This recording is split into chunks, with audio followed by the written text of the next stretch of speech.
está nesse lugar. Eu quero convidá-los a abrir sua Bíblia em Gênesis, no capítulo de número 32.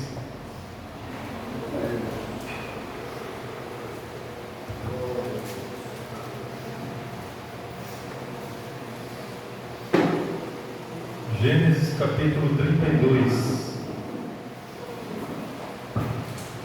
Glória a Deus.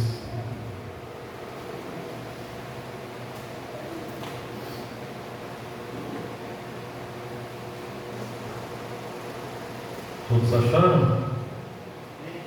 Vamos ler a partir do versículo 22 até o versículo 30.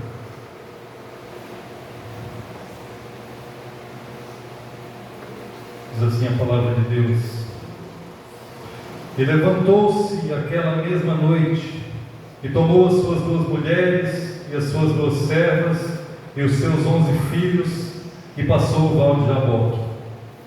E tomou-os e fê-los passar o ribeiro, e fez passar tudo o que tinha. Jacó, porém, ficou só, e lutou com ele um homem, até que a alva subiu. E vendo este que não prevalecia contra ele, tocou a juntura de sua coxa, e se deslocou a juntura da coxa de Jacó, lutando com ele. E disse: Deixa-me ir, porque já a alva subiu. Porém ele disse: Não te deixarei ir, se não me abençoares. E disse-lhe: Qual é o teu nome? E ele disse: Jacó.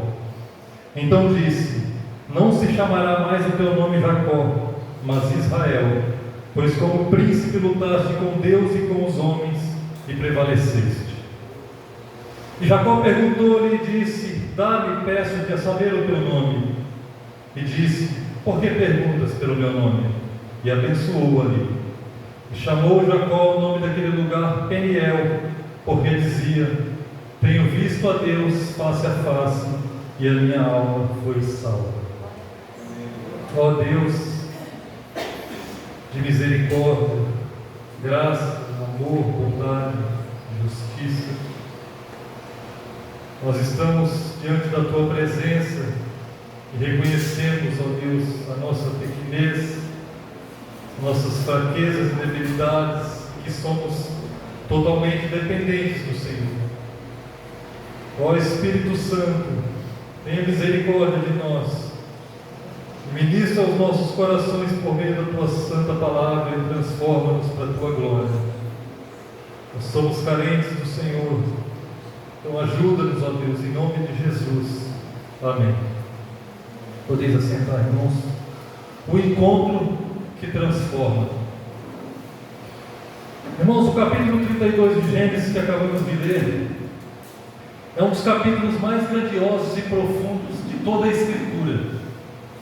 Esse capítulo relata um ponto decisivo na vida do patriarca Jacó.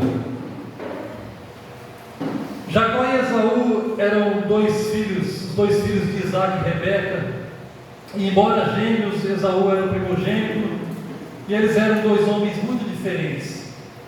Jacó era o favorito de sua mãe, Rebeca, e em seu anseio pelo seu sucesso, ela criou um plano pelo qual o filho enganaria o próprio pai e assim obteria a bênção de seu irmão Esaú.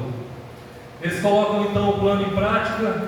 Jacó se desfaz de Esaú, vai até o seu pai, que já era velho e cego, e assim, de forma sorrateira, de forma maliciosa, ele obtém a bênção de seu irmão.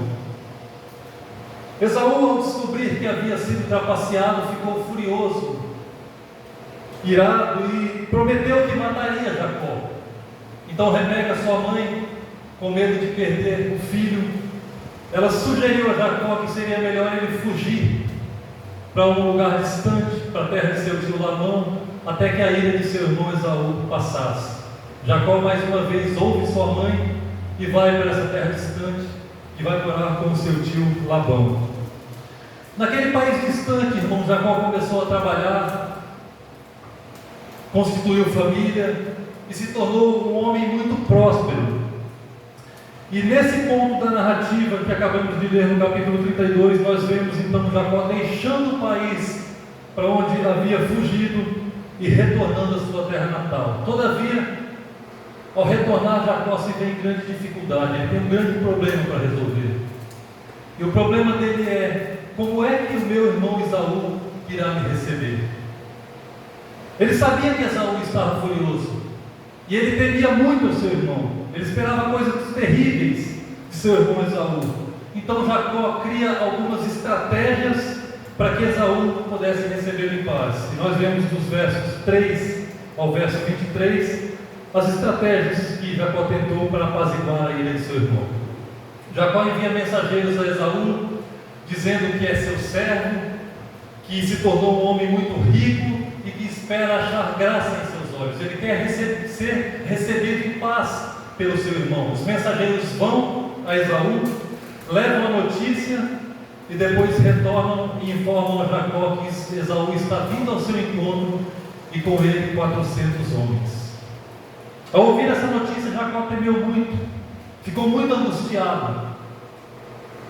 Imagina um homem que está com medo do seu irmão e de repente os mensageiros voltam e dizem: ele está vindo ao seu encontro.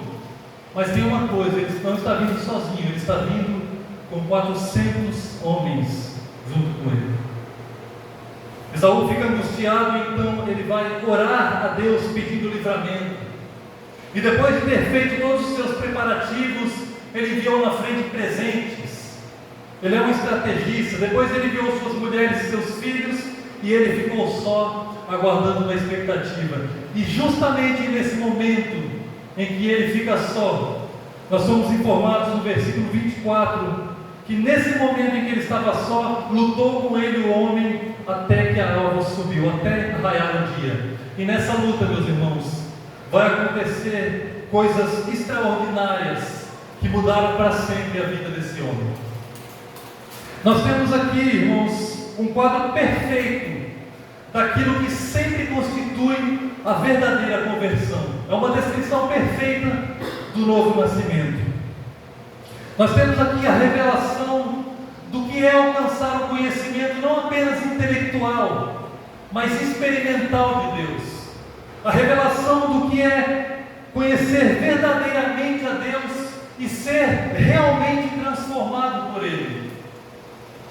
Então vamos ver algumas lições que esse texto nos ensina acerca da genuína conversão, do verdadeiro encontro com Deus, do encontro que transforma. A primeira lição que nós temos aqui está no verso 24, é que a verdadeira conversão é uma experiência intensamente pessoal. O verso 24, na parte A, diz: Jacó, porém, ficou só. A primeira coisa que se nota na experiência da conversão é que ela sempre nos isola. Ela sempre nos põe à parte e nos deixa por nossa conta e faz com que nos apercebamos da nossa própria individualidade. Agora, infelizmente, essa é uma das coisas mais difíceis na época em que vivemos. Tudo na vida, irmãos, parece conspirar para fazer com que esqueçamos que somos tratados como indivíduos diante de Deus. As pessoas estão vivendo um verdadeiro frenesi. Elas estão preocupadas com o trabalho, elas querem sempre ganhar mais dinheiro. Elas estão preocupadas com os estudos, em ter a melhor formação acadêmica. Elas estão preocupadas com viagens, elas querem sempre conhecer lugares melhores, lugares mais belos, mais aprazíveis. E não há nada de errado com essas coisas em si. Você pode ter um bom trabalho, pode ganhar muito dinheiro, pode ter um currículo acadêmico maravilhoso, pode conhecer lugares fabulosos. Não há problema com essas coisas em si mesmas. O problema é que nesse frenesi, nessa correria do dia a dia, as pessoas não conseguem parar para refletir sobre Deus. Elas não conseguem parar para pensar sobre o porquê estão nesse mundo, sobre o estado de suas almas, sobre o que será delas após a morte, qual será o destino de suas almas quando partirem desse mundo. E a primeira coisa que o Evangelho faz para que Deus começa a tratar conosco é nos isolar. Jacó, porém, ficou só, e ao ficar sozinho, Deus começou a lutar com ele. Irmãos, Deus tem muitos meios de nos levar a esse ponto. O caso de Jacó é um dos casos mais dramáticos que nós temos na Bíblia. Jacó tinha que ser separado literalmente das suas mulheres, dos seus filhos, das suas riquezas. Ele estava com o coração preso a essas coisas. Então Deus o separou delas. E como eu disse, Deus tem muitos meios de fazer isso conosco. Às vezes Deus nos leva a esse ponto por meio de uma enfermidade, por exemplo. Você está levando a sua vida com a sua família, rodeado dos seus filhos, prosperando nos seus negócios, em sua profissão, vivendo apenas para essas coisas. Você nunca para perguntar a si mesmo: quem sou eu? Com que propósito eu fui criado? Por que Deus me colocou nesse mundo? O que será de mim após a minha morte? Para onde irá a minha alma? Você pode estar assim, alheio de Deus, distante de Deus, imerso em seus próprios interesses, vivendo apenas para essas coisas de forma egoísta. Então de repente você cai doente, Deus o separa de tudo, e num leito de hospital, separado da sua família, dos seus filhos, dos seus bens, das suas riquezas, você começa a perceber que é um indivíduo e que está absolutamente só diante de Deus. Esse, irmãos, é o dever do Evangelho. É lembrar a cada um de nós que nós somos indivíduos, e que embora nós estejamos no mundo em meio a multidões, rodeado de tantas pessoas, nós estamos ao mesmo tempo em destaques, um por um diante de Deus. O Evangelho nos lembra que Deus faz exigências individuais a nós. No tribunal de Deus, irmãos, no tribunal do juízo de Deus, nós não seremos vistos em multidão. Todos nós seremos julgados individualmente. A Bíblia nos diz que há um registro de cada indivíduo, e cada obra que nós praticamos, e até mesmo os nossos pensamentos e as palavras vãs que saem da nossa boca, são registradas nesse livro e irão a julgamento no dia do juízo de Deus. Deus conhece, irmãos, tudo o que nós fazemos, tudo o que nós dizemos. Ele conhece tudo o que nós pensamos, e todos nós somos responsáveis individualmente diante dele. Jacó, porém, ficou só. Afaste-se da multidão. Reflita na sua vida. Reflita no fato de que há um Criador, um Deus que te criou, e Ele te criou com um propósito. Há um motivo de você estar nesse mundo, e há um destino para a sua alma, e você precisa estar certo de que destino sua alma irá tomar. A segunda verdade que nós vemos aqui, ainda no verso 24, é que a verdadeira conversão é uma obra inteiramente de Deus. Jacó, porém, ficou só, e lutou com ele um homem. O que aconteceu naquela noite, irmãos, não foi resultado da ação de Jacó. Não foi Jacó que decidiu passar a noite tentando encontrar Deus. Foi Deus que veio a Jacó. Jacó estava imerso em seu egoísmo. Ele estava imerso naquilo que o seu coração estava agarrado. Então Deus veio a ele e lutou com ele. Essa, irmãos, é uma verdade que precisa ser enfatizada constantemente em nossos dias. Porque nós vivemos dias de tanto ativismo religioso, de tantas pessoas achando que podem fazer algo para agradar a Deus e serem salvas e encontrarem méritos diante dele. Mas a Bíblia não nos ensina isso. O que faz de um homem um cristão não é algo que ele faz para Deus, é algo que Deus fez na cruz, é algo que Deus faz para ele. A salvação, irmãos, é única e exclusivamente resultado da maravilhosa graça e do maravilhoso amor de Deus pelos pecadores. O homem pecou contra Deus. O homem se rebelou contra Deus e não pode fazer nada a respeito. Todos pecaram e destituídos estão da glória de Deus. Romanos 3, a partir do verso 10, diz que não há um justo, nenhum sequer, não há ninguém que entenda, não há ninguém que busque a Deus. Todos se extraviaram e juntamente se fizeram inúteis. Não há quem faça o bem, não há nenhum só. Você jamais poderá eliminar os seus próprios pecados. Você jamais poderá, por conta própria, encontrar Deus e ganhar méritos para a sua salvação. Você pode escalar as maiores alturas, você pode passar o restante da sua vida toda meditando, pensando, mas nada fará com que você encontre méritos diante de Deus. Todavia, Deus fez tudo por você.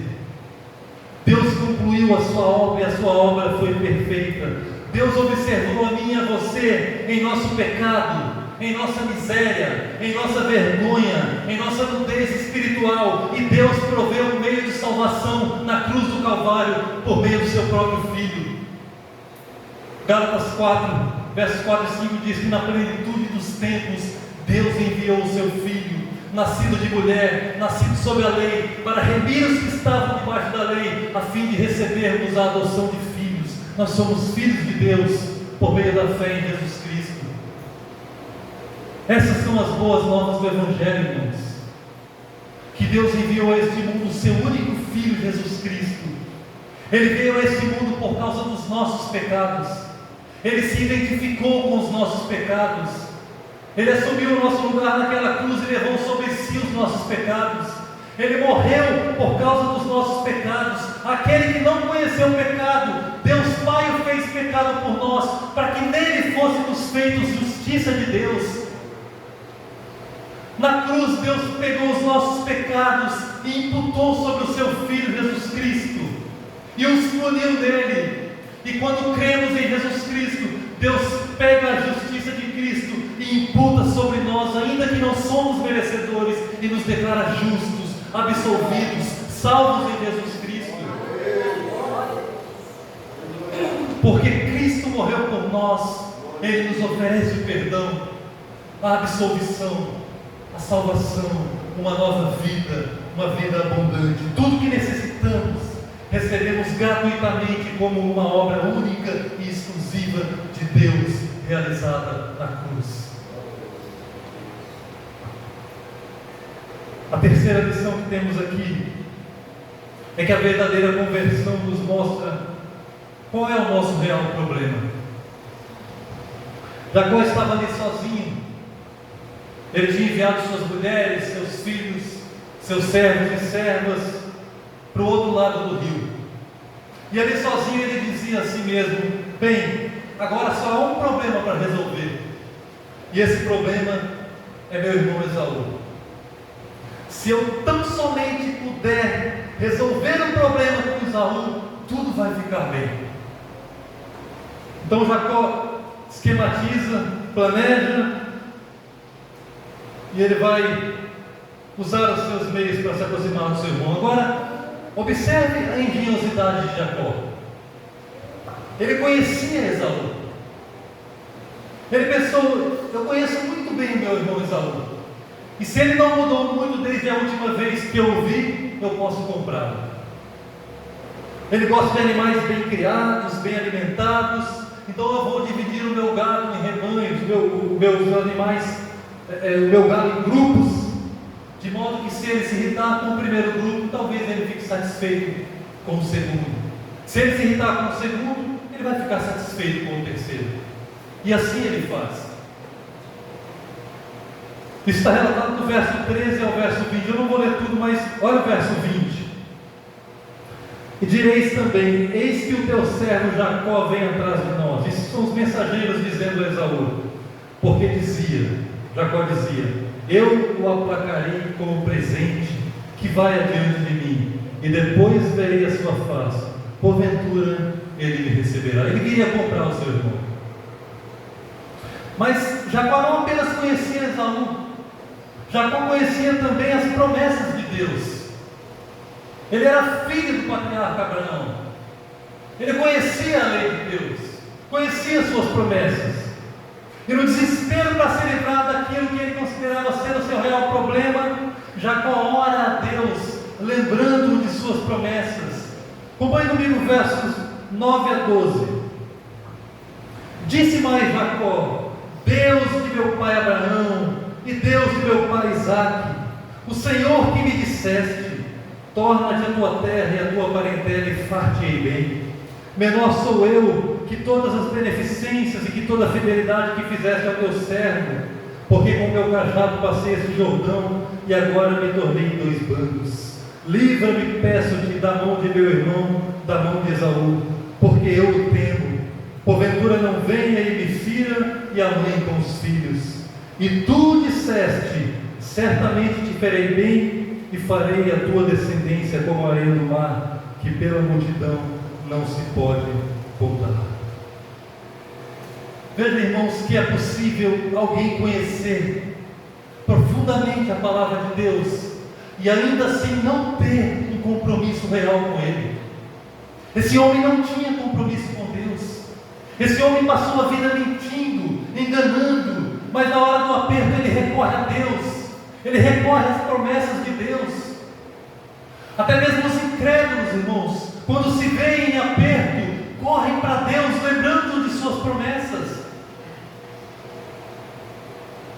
E infelizmente há milhares e milhares e milhares de indivíduos nesse mundo, e quem sabe entre nós nessa noite, que em sua vida particular estão cometendo o mesmo erro que Esaú. Quem é o seu Esaú? O que é que você considera o seu real problema? O que te aflige? O que tira a paz do seu coração? O que é que você pensa: se tão somente eu resolver isso, tudo irá bem na minha vida? Talvez você pense: se tão somente eu tivesse riquezas, um pouco mais de dinheiro, então tudo estaria bem. Eis aí o seu Esaú. Eis aí o que você pensa ser o seu real problema. Talvez você pense que seu problema é a educação. Se tão somente eu tivesse mais conhecimento, oportunidades, facilidades educacionais, uma melhor graduação, tudo estaria bem comigo. Eis aí o seu Esaú. Eis aí o que você pensa ser o seu real problema. Ou talvez, como Jacó, você acredita que é uma questão de relacionamentos. Se tão somente eu resolver um problema com aquela pessoa, se tão somente eu conseguir me reconciliar com aquela pessoa, os meus problemas estarão resolvidos. Eis aí o seu Esaú. Talvez você acredite que precisa de um novo ambiente, de um novo começo, uma nova oportunidade, um novo estilo de vida, um novo lugar para morar, e tudo vai ficar bem. Eis o seu Esaú, o que você, na sua insensatez, acredita ser o seu real problema. Na mente de Jacó, irmãos, o seu problema era Esaú. E enquanto ele ficou ali meditando e pensando em Esaú, ele não conseguia ver mais nada além de Esaú, nada além daquilo que ele considerava ser o seu real problema. Mas naquela noite Deus se revelou a Jacó e mostrou a ele que ele não estava considerando o seu real problema. O real problema de Jacó não era Esaú.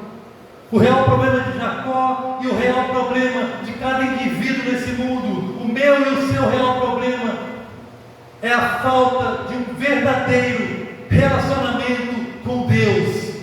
Esse é o nosso real problema, irmãos.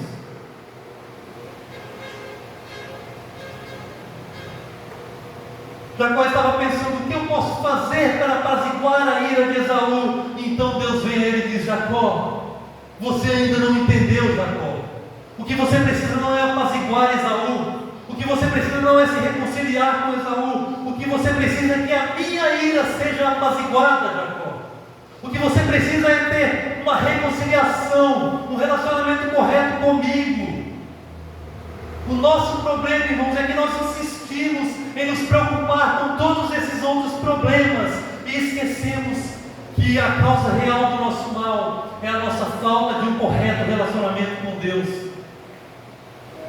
No momento em que Deus revelou a Jacó o seu real problema, ele esqueceu tudo acerca de Saul, esqueceu mulheres e filhos, esqueceu tudo e se apegou firmemente a Deus. E a intenção de Deus em relação a cada um de nós é que nós tenhamos uma real, sincera e profunda comunhão com Ele. Ele é o nosso Criador, foi Ele quem nos resgatou numa cruz, é Ele quem tem nos sustentado dia após dia, e é com Ele que nós precisamos urgentemente ser reconciliados.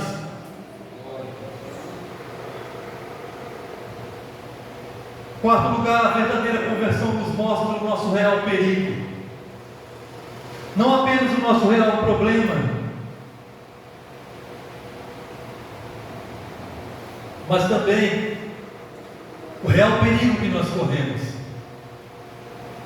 Para Jacó, o real perigo era que Esaú poderia privá-lo de certa quantidade de seus bens, perder as suas riquezas, ou que ele poderia matar suas mulheres e seus filhos, seus servos, ou que ele poderia ir longe o suficiente e tirar a própria vida de Jacó. Para Jacó, esse era o seu real perigo, era disso que ele tinha medo. Ele estava sozinho pensando: o que será que Esaú vai fazer? Talvez eu perca esse maravilhoso gado que eu ganhei nas terras de Labão, meu tio. Talvez eu perca minhas mulheres e meus filhos, meus servos e minhas servas. Talvez Jacó esteja furioso a ponto de tirar a minha própria vida. Então ele ora desesperadamente a Deus, pedindo por misericórdia. Era isso que ele temia. Então Deus o encontra naquela noite e lhe diz: Jacó, você ainda não se deu conta do seu maior perigo. O seu maior perigo não é a perda dos seus bens, Jacó. O seu maior perigo não é a perda da sua família, dos seus servos e servas, das suas riquezas, daquilo que você tanto tem almejado, nem mesmo é a perda da sua vida, Jacó. O seu maior perigo, Jacó, é o de perder a sua alma. Esse é o seu perigo. Esse é o real perigo de cada homem nesse mundo. Essas coisas com as quais você está preocupada, Jacó, são as coisas que necessariamente, mais cedo ou mais tarde, você vai ter que perder. Virá o dia que você irá morrer. Então você terá que perder o seu gado, você terá que deixar suas mulheres, seus filhos, seus servos, suas servas, não ficará nada com você, Jacó. Virá o dia em que você estará em seu leito de morte e não levará nenhuma dessas coisas com você, Jacó. Mas nesse dia, você continuará tendo a sua alma e você vai ter que prestar contas dela diante de mim. Deus está dizendo a cada um de nós nessa noite: eu lhe dei uma alma. E o seu maior perigo nesse mundo é a perda da sua alma. É você não ser o homem ou a mulher que eu quero que você seja. É você não cumprir o propósito que eu estabeleci para a sua vida. É você não confiar em meu Filho Jesus Cristo, que morreu por você numa cruz, e no fim você ser eternamente condenado ao inferno. Esse é o seu real problema: perder a sua alma. Não há outro perigo maior do que esse, meus irmãos. Se há algo com o qual nós devemos nos preocupar, é com o estado eterno da nossa alma. Tudo mais irá passar. Tudo que nós conseguirmos nessa vida vai ficar para trás quando nosso corpo tombar nessa terra e acordarmos na eternidade. Mas teremos de prestar conta da nossa alma diante de Deus. Esse é o nosso maior perigo. E por último, a verdadeira conversão nos mostra o que é mais importante em nossa vida. Acompanhe comigo os versos 26 a 30. E disse: deixa-me ir, porque já a alva subiu. Porém ele disse: não te deixarei ir, se não me abençoares. E disse-lhe: qual é o teu nome? E ele disse: Jacó. Então disse: não se chamará mais o teu nome Jacó, mas Israel, pois como príncipe lutaste com Deus e com os homens e prevaleceste. E Jacó lhe perguntou e disse: dá-me peço-te a saber o teu nome. E disse: por que perguntas pelo meu nome? E abençoou-o ali. E chamou Jacó o nome daquele lugar Peniel, porque dizia: tenho visto a Deus face a face, e a minha alma foi salva. Quando uma pessoa tem um verdadeiro encontro com Deus, ela se torna ciente do que realmente é importante em sua vida. Ela se torna ciente de bênçãos infinitamente maiores do que tudo que um dia ela pensou, sonhou ou desejou. Quais são os seus projetos, os seus pensamentos para o futuro? Como você se vê daqui a 10 anos? Quais são os seus sonhos? O que o seu coração tem desejado ardentemente? Jacó estava ali e ele dizia a si mesmo: agora que brilhante será o meu futuro, se tão somente eu puder apaziguar Esaú, cruzar esse rio e estabelecer-me na terra como um homem rico e próspero. Eu terei o gado, eu terei as minhas riquezas, minhas mulheres e meus filhos, meus servos e minhas servas. Eu terei uma vida maravilhosa. Era isso que Jacó queria. Era isso que ele pensava. Era isso que ele sonhava. Era isso que o coração dele desejava ardentemente. Todavia, quando Deus se encontrou com ele naquela noite, foi dada a Jacó uma visão tão grande. Uma visão tão grande de quem Deus realmente era. Uma visão tão grande de quem ele mesmo era, um pecador carente da graça de Deus. Foi dada a Jacó uma visão tão grande que ele esqueceu tudo sobre Esaú. Ele esqueceu tudo sobre suas riquezas, esqueceu as mulheres e os filhos, ele esqueceu tudo. A única coisa que Jacó não pôde esquecer foi aquela experiência maravilhosa que ele estava vivendo. Foi aquela pessoa graciosa que estava ali diante dele, Jesus Cristo, o Filho de Deus. Isso ele jamais poderia esquecer. Isso marcou a vida dele para sempre. Então Jacó se agarra a Deus e ele diz: eu não te deixarei ir se não me abençoares, que eu perca tudo, mas isso eu não posso perder. O dia está amanhecendo, Senhor, e Esaú pode chegar a qualquer momento e ele quer me matar, mas isso não importa. Eu preciso do Senhor. Eu preciso ser transformado. Eu estou cansado de ser um enganador. Eu estou cansado de ser um mentiroso. Eu estou cansado de viver longe de Deus. Eu preciso ter um verdadeiro relacionamento com o Senhor e ter a minha alma salva. E eu não te deixarei ir se não me abençoares. Essa, irmãos, é a verdadeira evidência de uma conversão genuína. Deus pergunta para ele no verso 27: qual é o seu nome? E ele responde: meu nome é Jacó. Isso não é uma simples pergunta. Deus não está curioso em saber o nome dele. Deus sabe quem ele é. Deus está levando esse homem a reconhecer quem ele era, a reconhecer o seu pecado. Anos atrás ele havia enganado seu irmão. Anos atrás ele havia mentido para o seu pai. Ele foi até o seu pai perguntou: quem é você? E ele disse: eu sou Esaú, seu filho, e roubou a bênção do irmão. Esse homem passou a vida enganando todo mundo, e agora Deus pergunta a ele: quem é você? E depois de ele ter tido uma visão de Deus, e de quão miserável pecador ele era, ele se arrepende e ele confessa: eu sou Jacó, eu sou um enganador, eu sou um suplantador, mas eu preciso ser transformado, e eu não te deixarei ir se não me abençoares.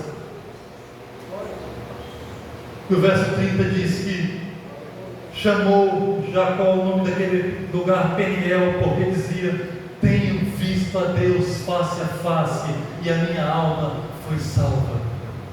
Essa é a verdadeira experiência de conversão. Você se torna um cristão verdadeiro, não quando você vem à igreja, não quando você faz boas obras, mas quando você percebe que Jesus Cristo, Filho de Deus, é a pessoa mais importante em sua vida. Quando você percebe que está disposto a perder tudo, mas não pode ficar sem Jesus. Ao ter um verdadeiro encontro com Deus, você compreende que tem uma alma e que essa alma está perdida. Você compreende que é um pecador culpado e condenado diante de Deus.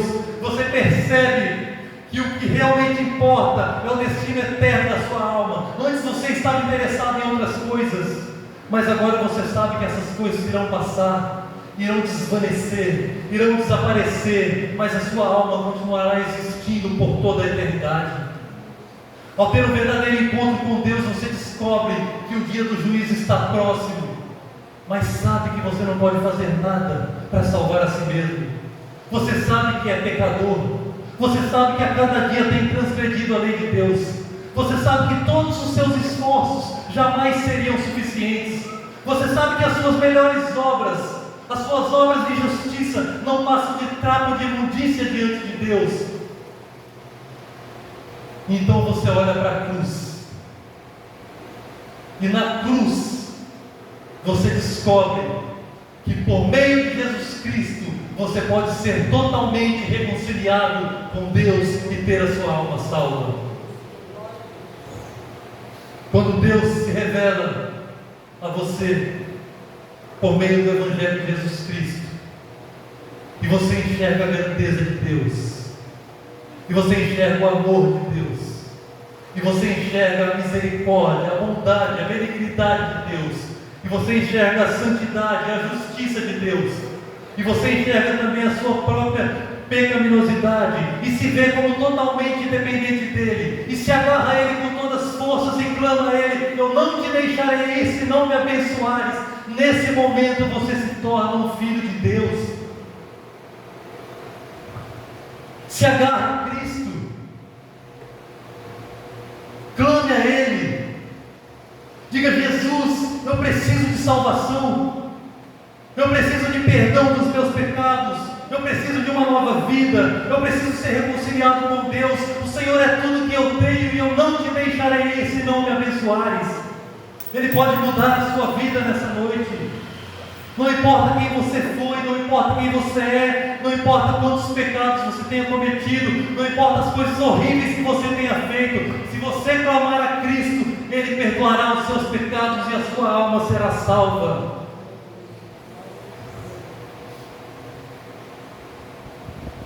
Reconheça Cristo, receba-o como Salvador, e você será chamado filho de Deus.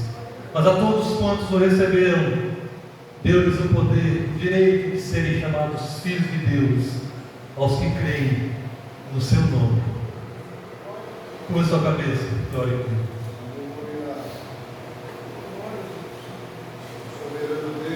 Senhor,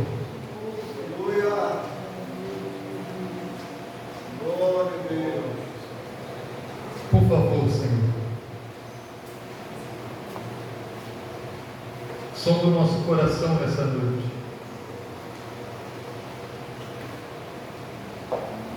Por favor, Senhor, abra os nossos olhos espirituais. Senhor, às vezes passamos anos enganados.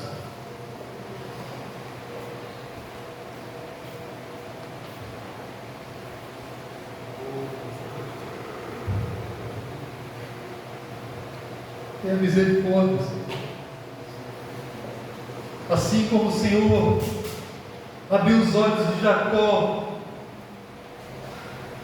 assim como em graça o Senhor o permitiu lutar com o Senhor, assim como em graça o Senhor o fez prevalecer, faz com cada um de nós, ó Deus, nessa noite. Ajuda-nos a reconhecer, Senhor, a Tua grandeza. Ajuda-nos a reconhecer quão santo o Senhor é. Ajuda-nos a olhar para os mínimos pecados aos nossos olhos e enxergarmos quão abomináveis eles são diante de um Deus tão santo. Ajuda-nos, Deus, a entender quanto nós carecemos do sangue de Jesus Cristo que foi vertido naquela cruz. Tira, Deus, a incredulidade dos nossos corações. Se há nesta noite entre nós alguém que se encontra perdido, ó Deus, com os olhos vendados pelo pecado, se há alguém, Senhor, que não se encontra com forças para servir ao Senhor, se há alguém que acha, Deus, por causa do engano do diabo, que não há mais salvação para a sua alma, que pecou demais, que o Senhor, por graça e misericórdia, se revele a essa pessoa e lhe mostre que o sangue de Jesus Cristo nos purifica de todo o pecado. Faz uma obra graciosa, Espírito Santo, de salvação, e fortaleça a cada um dos seus filhos na fé, no amor pelo Senhor. Que todos nós tenhamos experiências grandiosas com o Senhor, que marquem para todos sempre a nossa vida, até aquele grande dia, ó Deus, onde veremos o Senhor face a face. Obrigado, Deus, pela Tua palavra, que o Teu Espírito trabalhe em nós, em nome de Jesus. Amém.